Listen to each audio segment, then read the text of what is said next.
If you didn't already know, you are watching the Entertainment for One, E for One podcast. And today I am talking George Michael. Now, George Michael, the Wham documentary on Netflix was amazing. It literally took us through the very beginning of Wham and George Michael's career, music career, all the way up until the peak, their high, and then they left out on a high note. That's one thing that we can say. We can really say that Wham left. They only had 2 albums, believe it or not. It seems like as for as many hits as Wham had, they had more albums. While watching the documentary, I thought that they clearly had 3 albums, but they only had 2 albums. But they left their impact on the music scene very, very impressionable. So within those 2 albums, they had massive hits. We all know the hits. My favorite Wham song, would probably be "Careless Whisper." That saxophone to this day is undefeated. "Careless Whisper" would probably be my favorite song, one of my favorite songs. But "Everything She Wants" was the jam, my jam. I remember clearly, very clearly in 1985 when that album was released. I remember my aunt playing that song over and over and over. She had that album. She had Wham's, what was that? She had Wham's, I think, second or first album. Whichever album had "Everything She Wants" on there. That's the one she had.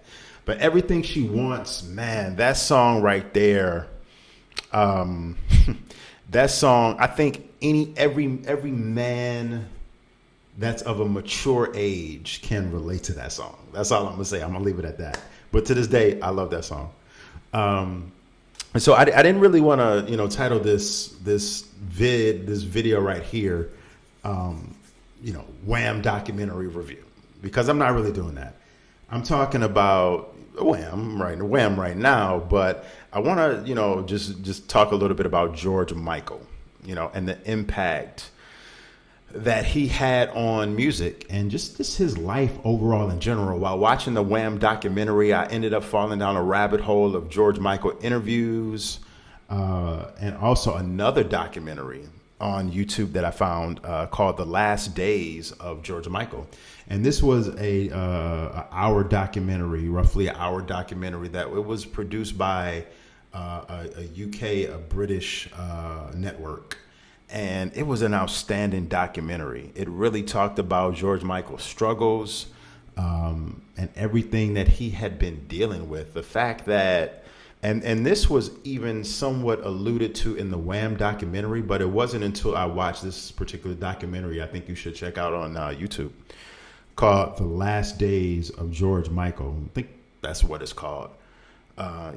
George Michael died, as we all know, in 2016, right? He died December 25th on Christmas morning on 2016.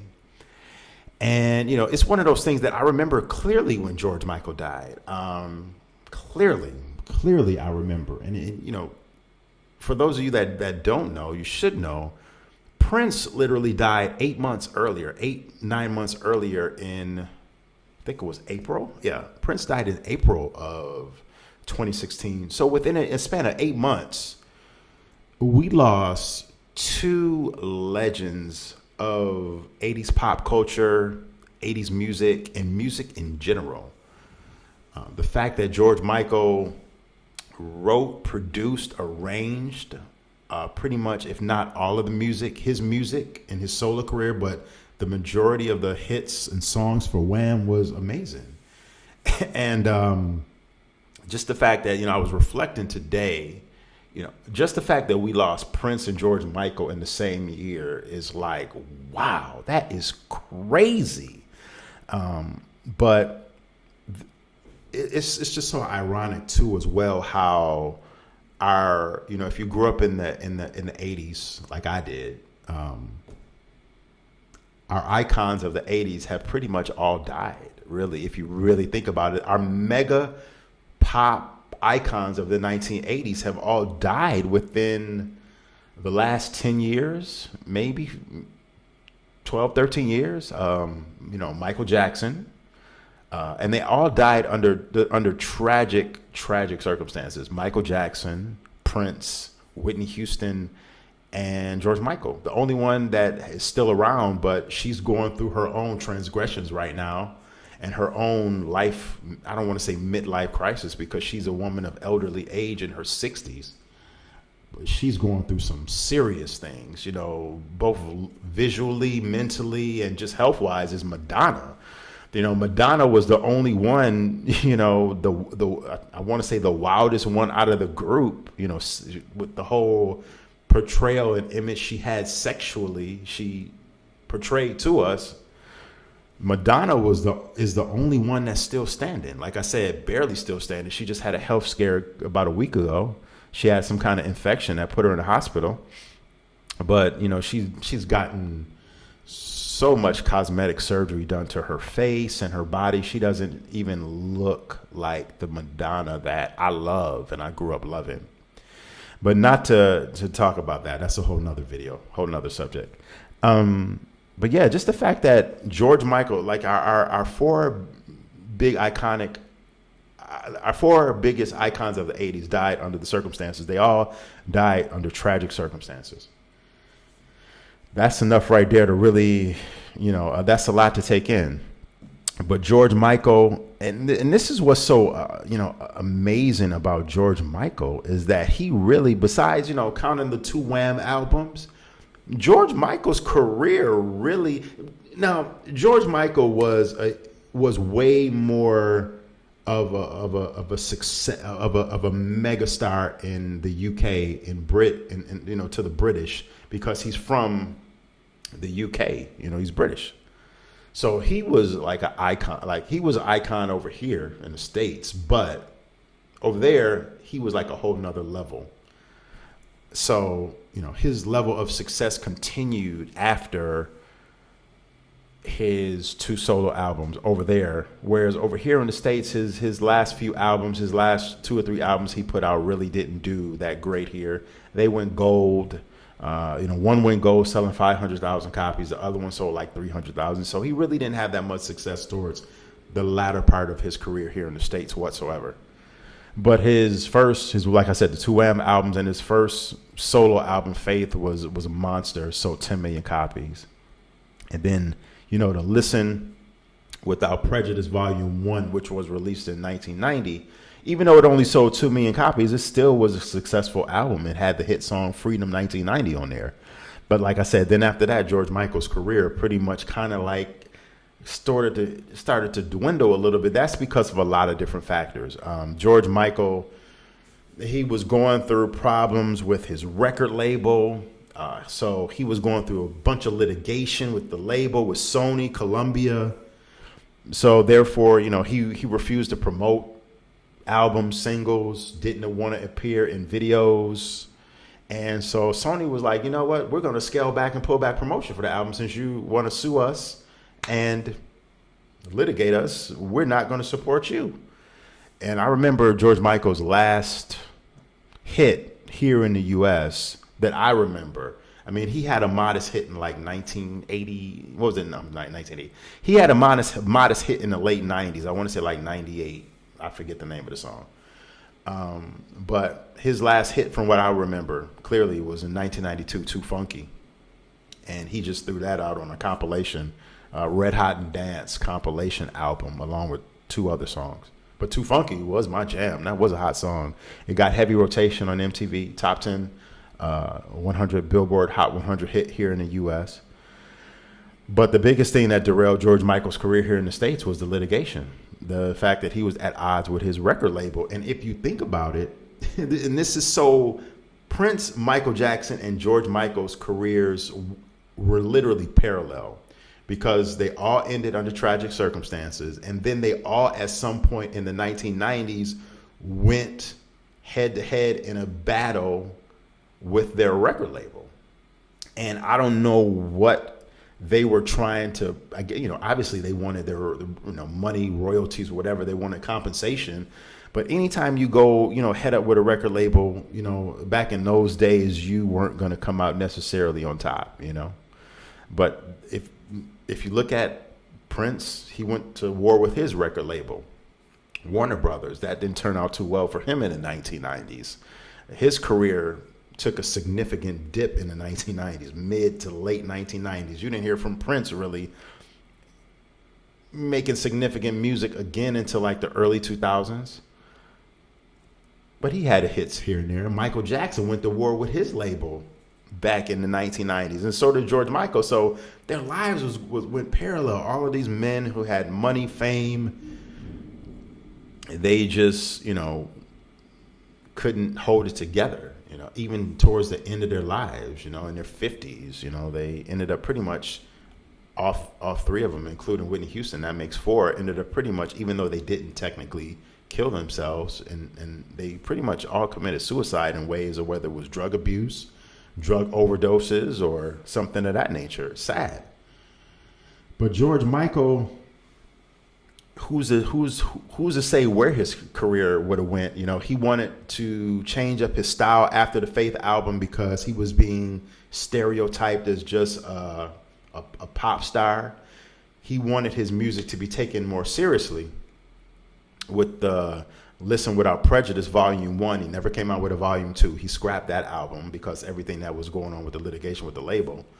But the reason why he has songs like Freedom 1990 and songs that went more on the serious political, social justice, social ills of the world side, like Heal the Pain and Pray for Time. This is all off of the Listen Without Prejudice Volume 1 album. He wanted his career to take. He wanted to be known as just more than that pop icon.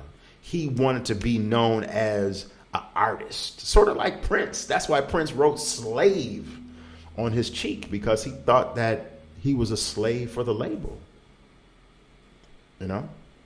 So George Michael wanted to be considered more of just a sex icon, sex pop star. Listen to my music. Listen without prejudice of looking at me as this handsome, beautiful man that can dance, that can attract all the ladies, But George Michael was also dealing with his own issues, not issues, because, you are what you are.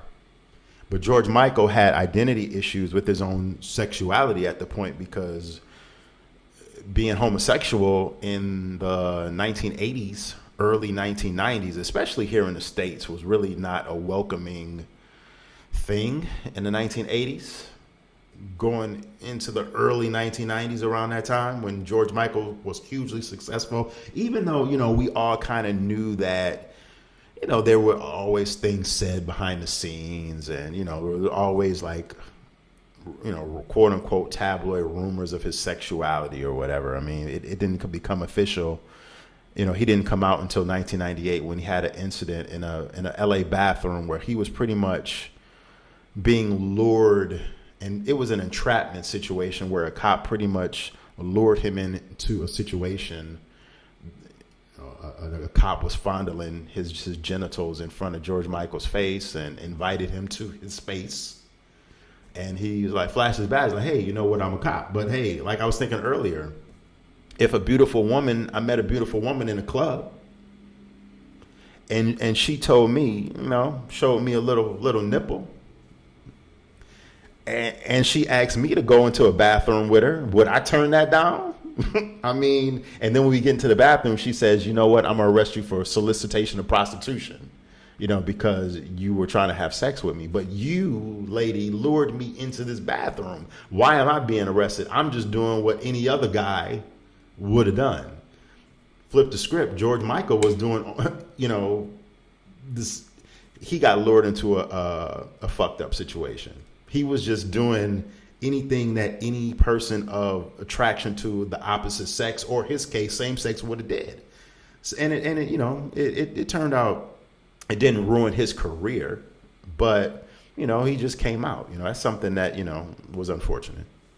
but he succeeded, and he still was making hits over in the UK. Still was coming out with music here and there.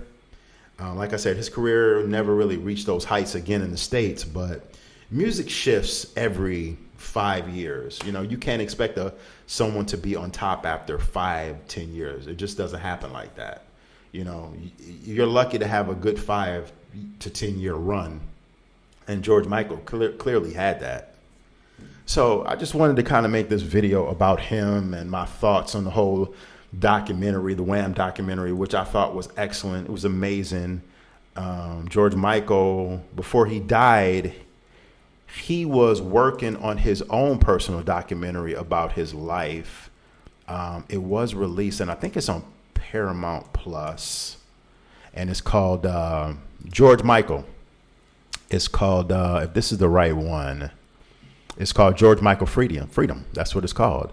2017. He was working on this documentary before his untimely passing. So I have yet to check it out, but I know it's good. But definitely check out. I recommend that. Final Days of George Michael. It talked about some of the issues that he was having health-wise. I think, the official cause is that he died of a fatty liver, heart failure, heart issues. But I'm pretty sure all of that was caused by all of the drug use and things that he was going throughout his life. I didn't even know, this documentary even brought to light that George Michael was at one point, had an addiction to crack cocaine. I did not know that. And they brought that up. That's something that was like, wow, never would have thought that. But I found that out in the documentary too. He had this addiction to crack cocaine at one point, and he admitted it actually to an interviewer or someone that was interviewing him. He says, yes, I have an addiction. His final days, he had put on some weight and just going through his health issues, and he died, under suspicious circumstances. Not really suspicious circumstances, but if you watch the documentary, you'll check out the story of how everything elapsed. So I suggest you check it out. Very good. It's on YouTube as well. Final Days of George Michael. Thank you for watching. As always, it's the Entertainment for One podcast. And if you like this content, like this video, if you like me, feel free to subscribe to the channel, and share the vid. I am Anthony, AP, and I will talk to you later. Peace.